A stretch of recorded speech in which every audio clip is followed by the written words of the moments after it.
تاسو ټولو ته وایم چې هر ځای ولاړ سئ د هر ځای ښکلا وویندئ خو د هغه ځای د ښکلا بېقدري مه کوئ. داسې کار مه کوئ چې په هغه باندې له تاسو څخه الله ناراضه سي. ژوند ډېر مختصره دی، هر سکنډ یې قیمتي دی. داسې ژوند وکړئ چې نه یوازې په دنیا کې خوندور یادونه ولري بلکې په آخرت کې هم د سکون او د نجات لاره برابره کړي.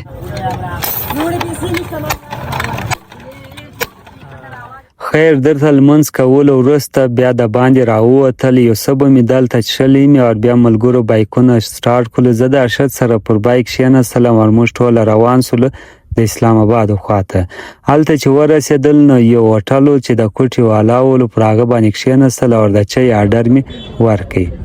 سره فرند هم په فیسبوک کې بس ګلې کې غلا باندې چیرس موبایل را سره نه تا ولاره ولې ځم اچوي یار ما ولا کدو په زندلې له په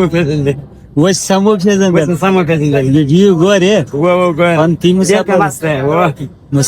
کونتي مسافرې کې نشه خوان کې ځکه سړی وګوري مخسان نو وطن در یادېږي واره وطن خامخا راځي ستا ویډیو جوړل څنګه نه راځي ما ویډیو کړه غیم یا ستا ویډیو چلای زه خو هغه د وطن لمبه در ماته کوم ونه بس خوشاله اوسې زموږ ورور الله دې نور کامیابی درکړي.